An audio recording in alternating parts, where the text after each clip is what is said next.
Wheaties presents Joel McRae in Tales of the Texas Rangers. On stage tonight, transcribed from Hollywood, another in the Wheaties big parade of exciting half-hour presentations.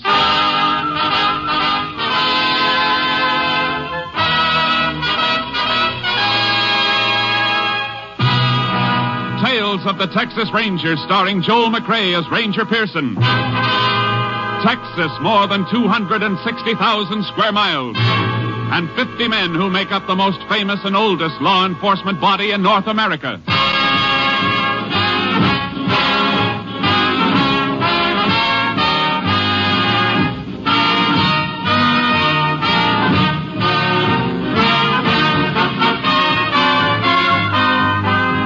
From the files of the Texas Rangers come these stories based on fact. Only names, dates, and places are fictitious for obvious reasons. The events themselves are a matter of record.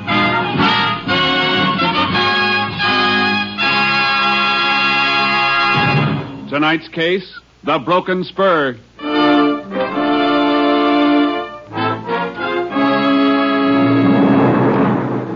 Saturday night, June 5th, 1948. The time, 10 p.m.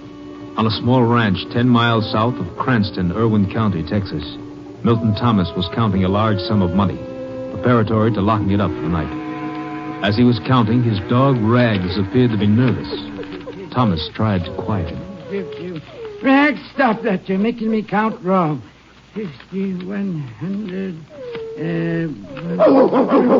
What in Sam Hill's the matter with you tonight? Now stop it. Quiet, Rags. Down. Who's there? Casey. What do you want, Casey? I want to talk to you. Seems to me it's awfully nice to be knocking at people's doors. Now, if it's about that All right, long... get back in the room. That gun, what are you trying to do? Get your dog back or I'll... Rags! Get back or you'll get the same thing. Rags! Get away from that dog. Give me that money. No, I won't. Don't you ask for it? No, don't take it. Shut up. Let go of my legs. No. I said let go. No. All right, then.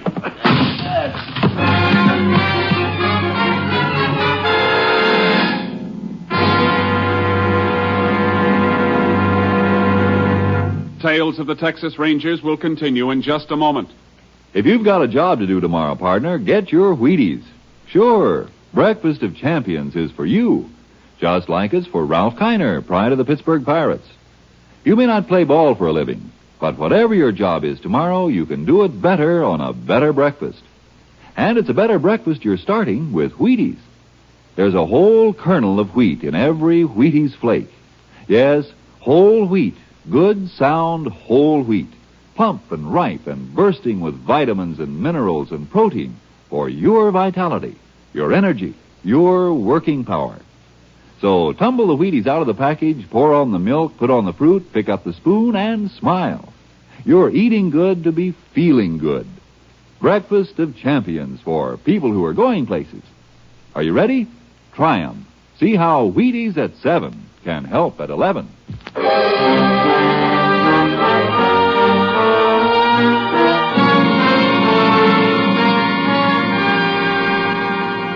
At 10:30 the same night, Milton Thomas's house was discovered on fire. The Cranston Fire Department was called.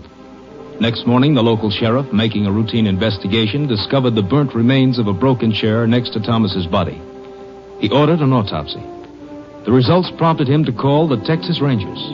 Ranger Jace Pearson was assigned to the case and arrived at the scene of the fire early that afternoon. Well, howdy, Ranger. I'm Sheriff Taxon. Howdy. My name's Jace Pearson. Come on, I'll show you the house. Or what's left of it. All right, folks, step back, please. Shouldn't have all these people walking around here, Sheriff. Ruin any footprints there might be. I had my deputy here just a few minutes ago, Pearson. I sent him down to get some coffee. All right, folks, step back away from the house, all of you. Now get back to the fence, please. All burned out except for the walls, but you may find something. You said when you called you didn't think it was an accident. I've been sheriff here for 18 years, and I'll stake my reputation it wasn't. It was arson to cover murder. Based that on the autopsy? Yep. Coroner couldn't find any traces of carbon granules in the bronchial passages or lungs. And only the normal amount of carbon monoxide in the lungs. Indicating Milt Thomas wasn't breathing when the fire started. Right. This was the front door. Burned off the hinges and fell out. That's funny. What? The lock on this door, special kind. Takes a key on both sides. When the door is shut, you have to have a key to get out of the house as well as in. Oh, that, yeah. Milt was a funny old galoot. Had them put on both doors. The windows had trick locks, too. Why? Well, folks say he kept a lot of money in the house. Maybe just a story. This lock's still working. Let's look at the back door. Oh, here's what's left of Milt's old iron safe. Was it open like that when you found it? Yep. Empty, too. This lock's not forced or broken. Kind of hard to tell much about anything after the roof fell in. Yeah, it's a mess, all right. Same kind of lock here on the back door. It's working, too. Meaning whoever started the fire was locked in? Oh, look here. Whoever it was, here's where he went out. See that window glass outside on the ground? Let's climb out and look.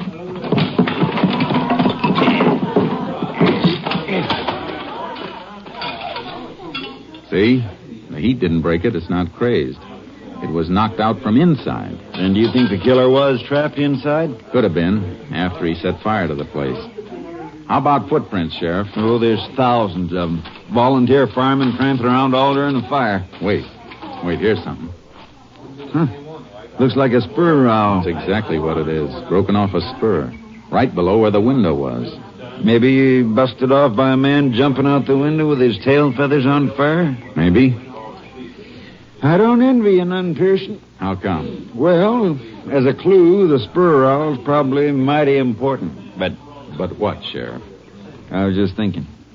There probably ain't over 10 million spurs in the state of Texas with rowels just like the one you got there in your hand. Well, your figure may be a little high, Sheriff, but I get your point. Hey, Jack. Yeah, what do you think you're doing, Jack? What's the matter, Sheriff? You know darn well what's the matter. I told you to keep back. I was just looking around. Well, stop kicking around those ashes. And the rest of you. That's evidence you're tramping on. We didn't mean no harm. Now listen, all of you. It's the last time I'm going to tell you. How'd you like it if we thought one of you was the criminal coming back to the scene of the crime and deliberately trying to destroy evidence? Oh. Okay, then. Get back or get off the property altogether. Books say that's generally not true, Sheriff. Huh?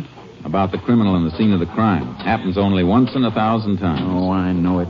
I just want to throw a scare into him. I see. Oh, by the way, who was that fellow you were talking to? Him? His name's Casey. Jack Casey.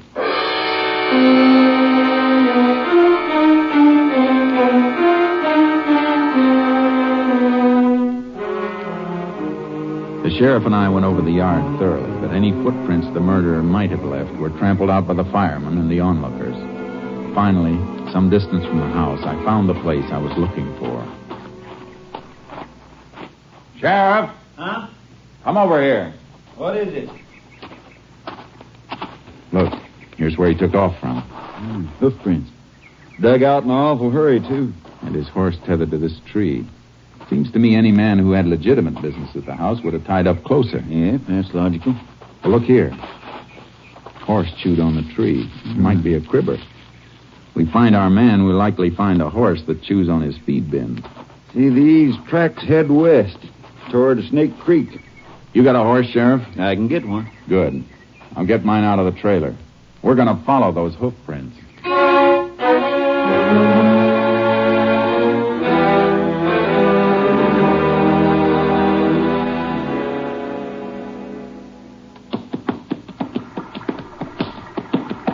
Hold it, Sheriff. Keep your horse off that bank. Why? What's the matter?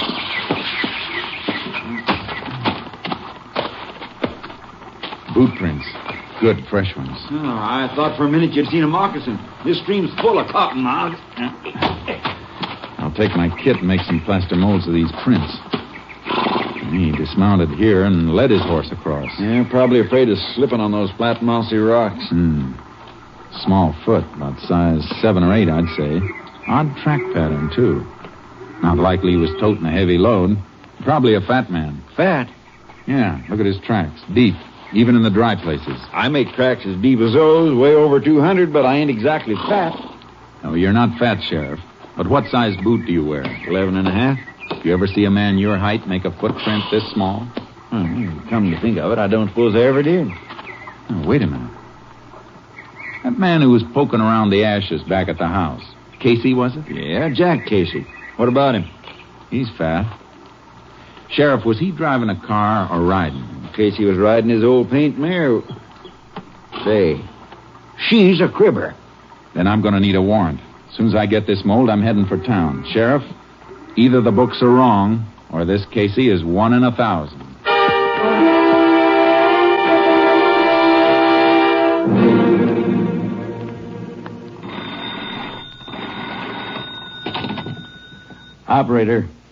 Operator, this is Jack Casey again.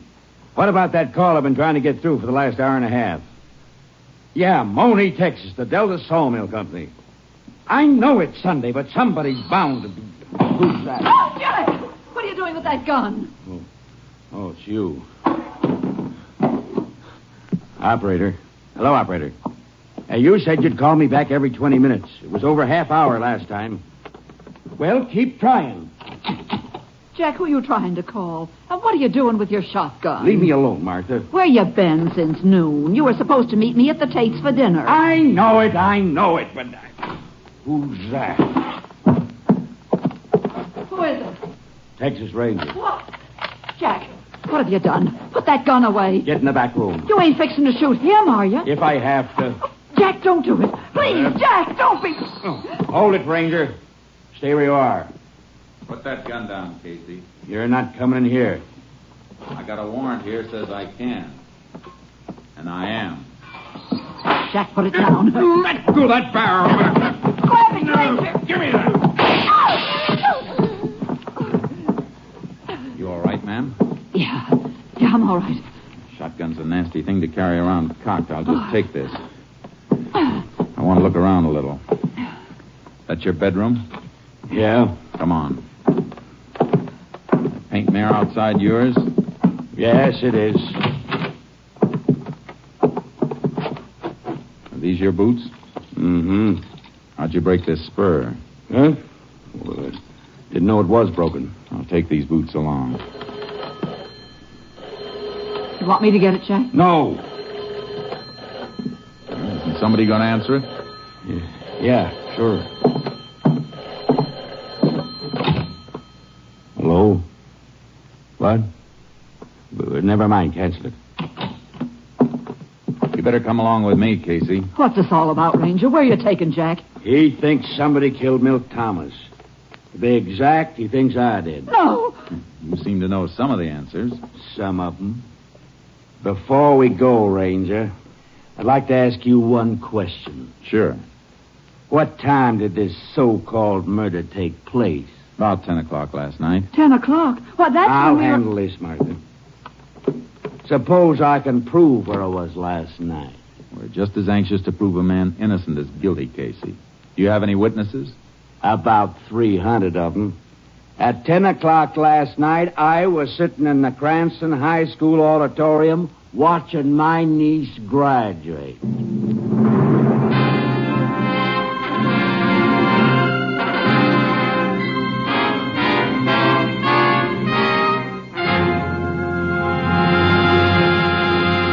In just a moment, we continue with Tales of the Texas Rangers starring Joel McCrae as Ranger Jace Pearson. If a man rides herd on 100 head of cattle all day, first he needs his Wheaties. Yes, and if a man sits behind a big desk and pushes buttons on his job, first he needs his Wheaties. And listen, Mama, you too. If you keep track of a couple of growing up kids and wash dishes and make beds on your job, first you need your Wheaties. Yup, whatever your job, wherever you work, Wheaties can help. Whether you run a machine or pound a typewriter or play baseball for a living, first you need your Wheaties. Because here is whole wheat with the rich, full-bodied energy of whole wheat. There's a whole kernel of wheat in every Wheaties flake. That's why Wheaties give so much. Vitamins, minerals, protein. Wheaties have them, and they're for you. Pour the Wheaties into the cereal bowl, add the milk, add the fruit, and dig right in.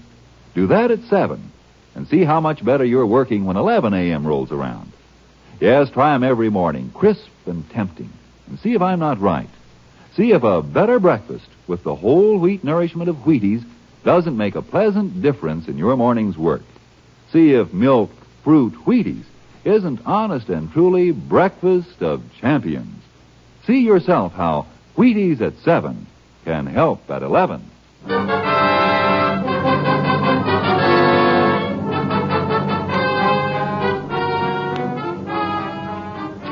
Casey stuck to the alibi that he'd been at the graduation the night before, but I already had enough evidence to take him in. While the sheriff was out asking questions around town, I tried to break down Casey's story. I tell you I was there. All right, take it easy, Casey. Let's assume for a minute you were. And how do you account for the boot prints made by your boots and found near the scene of the crime? Lots of people wear boots. Could have been anybody. I'm afraid not. You see, I made plaster casts of those prints, and the boots, the ones you admitted were yours, matched the prints to the last nail mark. Well, I've tramped around this part of the country a lot of times. They could have been old prints. These were fresh prints. Well, what about it? I don't know. All right, then. What about the rowel we found just outside Thomas' house? One broken off your spur. I don't know anything about that either. There's no point in withholding information, Casey. You know we'll find out about it sooner or later. How you doing, Pearson? Casey decided to come clean? Not yet. What about the niece, Sheriff? The neighbors say she and her family left on a vacation early this morning. You know anything about that, Casey? No. Too bad. Because I've had several interesting chats. Casey, I've just talked to 4 people who were at the graduation exercises last night. 4 people who know you. And not one of them remembers seeing you there. I was at the high school last night, I tell you. Casey, the sheriff's talked to 4 people who didn't see you. Well, who did? I don't know. It was dark in the auditorium. Didn't you speak to anybody? No.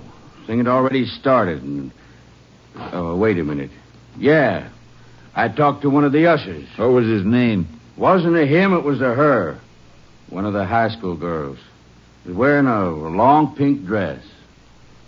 Sheriff, who's the principal of the high school? Mr. Schott. Warren Schott. All right, lock Casey up. I'm going to find out who the ushers were, and especially the little girl with the long pink dress.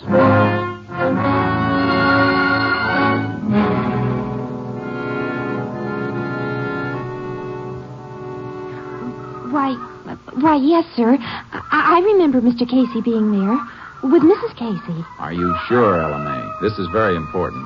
Well, sure, I'm sure. They came in late and had to wait until the invocation was over. And then he asked for an aisle seat. He said he couldn't climb over people. He's so... well, you know. Yeah, I know. And he didn't leave at any time during the exercises? Not until near the end. They left just before the recessional while everybody was standing and singing the class song. What time was that? Oh, a few minutes before 11. All right.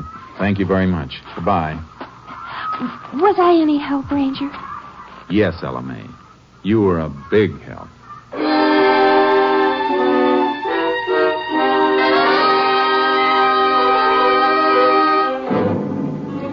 I was stuck. It looked like I was going to have to release Casey. Then I remembered something. The phone call that came in while I was out at Casey's place. The one he'd been reluctant to answer. I dropped by the Cranston telephone office. This is the call you wanted, Ranger. What was it? Mr. Jack Casey placed a call to the Delta Sawmill Company in Monee, Texas at 2:22 p.m. today. There was no answer, and when the Monee operator did get through, she called back at 3:40. But Mr. Casey had canceled it. Do you know who the call was for? Oh, yes, sir. It was person to person to Mr. Ben Casey. Ben Casey? Mr. Jack Casey's son. Son? Well, do you know him? I used to. When? Well, we went to high school together. Some of my girlfriends and I used to go places with Ben's bunch, but my mother made me stop. She said he wasn't the kind of boy that girls should run around with. I see. And he finally left home. Couldn't get along with his stepmother. Oh, then Mrs. Casey's not his mother. Oh, no, Ranger. They used to fight. Oh. Go on. This may be very important. Well, I heard that she and Ben fought all the time, and then one day after they had a big fight, Ben packed up and left. Well, when was this? I reckon it was a couple of years ago. He went down to Moni then and got a job at that sawmill there. What does this Ben look like? He's a spitting image of his father and just as fat, too. Have you seen him lately? I saw him at the bus station. His father came and picked him up. When? Let's see, day before yesterday. Friday.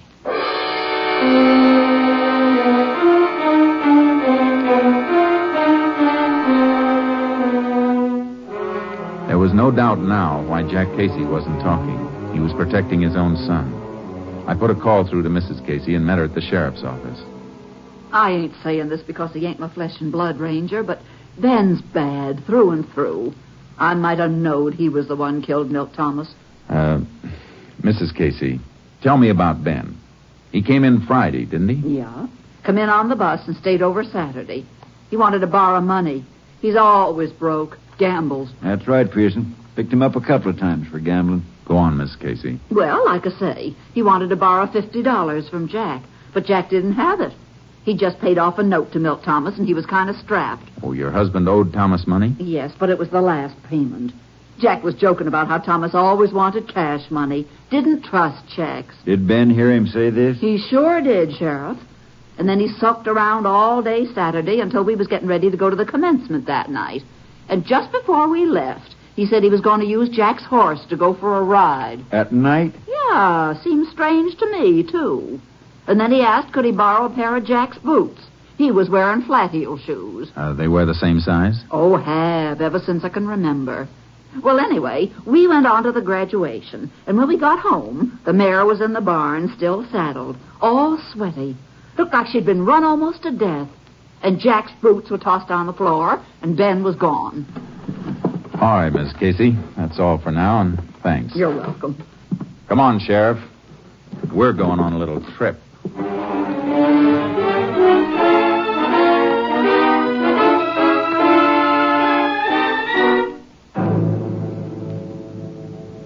Sheriff Taxon and I piled into my car and headed for Moni. As soon as we got out on the highway, I put in a call to my headquarters. Unit 10 to KTXA. Unit 10 to KTXA. KTXA to Unit 10. Go ahead, Unit 10. Unit 10 leaving Cranston State Highway 22 en route to Moni. Investigating murder suspect believed in vicinity of Delta Sawmill. Will keep KTXA informed. Unit 10, 10-4. Okay. KTXA, Austin. KTXA, Sheriff, Austin, you know young Casey by sight, don't you? I watched him grow up. Good. If he's gone and we have to comb for him, I don't want to turn up the wrong fat man again. Oh, you'd know him now, after seeing his father. Except for age, they're the same. You mean except for age and the fact that the young one's a murderer?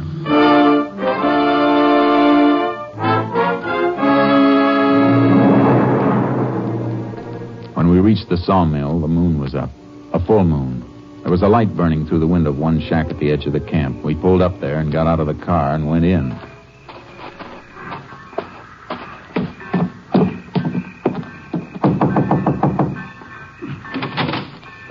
Well, howdy, Ranger, Sheriff. All right. We're looking for a man named Casey.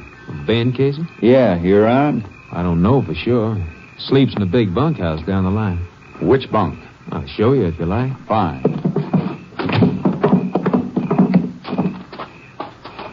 Sheriff, maybe you better take a look through the mess hall. A fat boy like him might be fixing a late snack.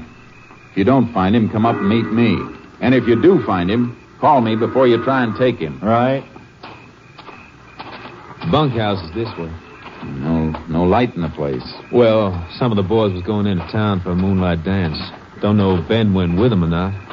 Has he been packing any money that you know of? Well, oh, yeah, come to think of it, he had quite a bit. Said he hit it lucky in a dice game that... Well, he did get it in a dice game, didn't he? If he did, the other fellow never got a chance to roll them. Oh? Here we are.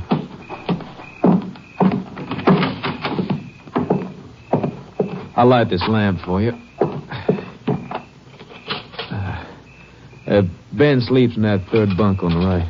Thanks. I'll wait for him. All right, I'll get back to my books and just entering a shipment that's being hauled out tonight. That's why you found me working. Go ahead. But if you see Casey, don't mention I'm here.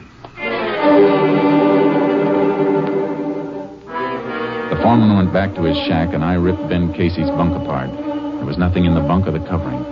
I dragged the footlocker out from underneath and was bending over it when... All right, Ranger. Up with it, and don't turn around. They're up. What are you doing here? If you're Ben Casey, you know what I'm doing. This is the end of the road, boy. I'll take that lantern. I'd be careful with that, Ben. Remember what happened the last time you dropped a lantern? You're pretty smart, ain't you, mister? But I'm smart, too. Here's a present for you.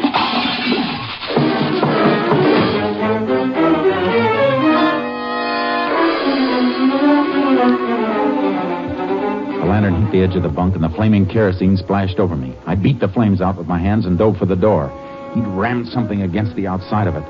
When I forced it open, I stumbled over a heavy log bench he'd used as a barricade. Hey, Ranger, what is it? Casey! You see him, Sheriff? Well, somebody went off that way, toward the rail siding. Let's go!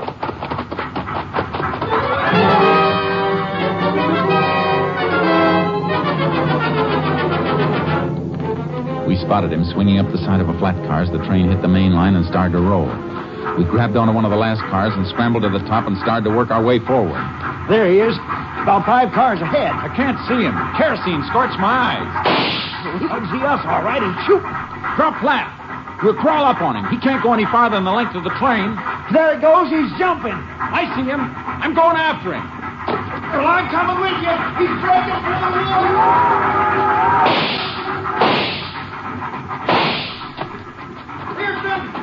Pearson, you all right? Where are you? Get down, Sheriff. Stop!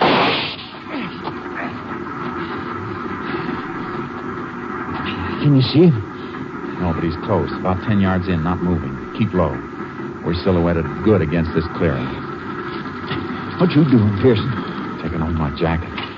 See if you can find a stick about 5 feet long. Well, here's a dead branch. This do? Fine. Give it to me. What you fixing to do? I'm going to put this branch through my coat sleeves like this. Here.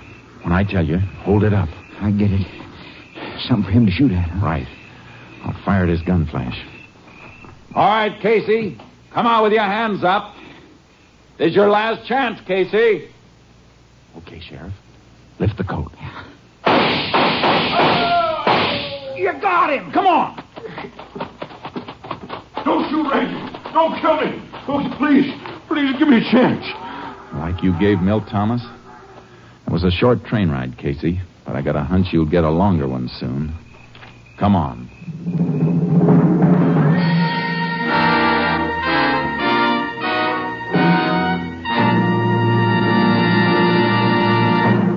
Ben Casey confessed to the murder of Milt Thomas. On August 2nd, 1948, he entered Huntsville Penitentiary. His sentence, life imprisonment.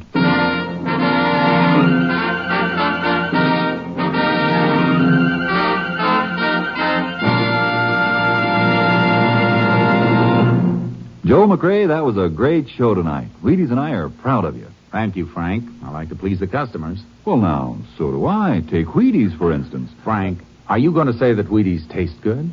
Well, yes, I was going to touch on that. And are you going to say that Wheaties are good for people? Yes, I was going to say just that. Anything else? Well, no, I guess that just about covers it, Joel, except... Except telling people to get some. That's it. How'd you know? Well, that's easy, Frank. I'm a Wheaties eater myself. You hear that, folks? You, too, can be a Wheaties eater. As early as tomorrow morning. Breakfast of champions, you know.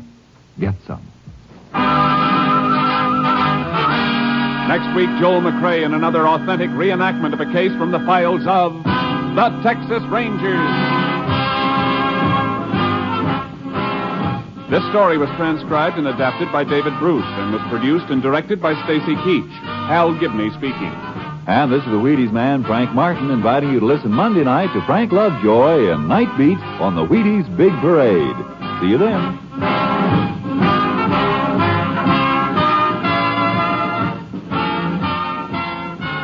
Tomorrow there's good listening with the Summer Symphony on NBC.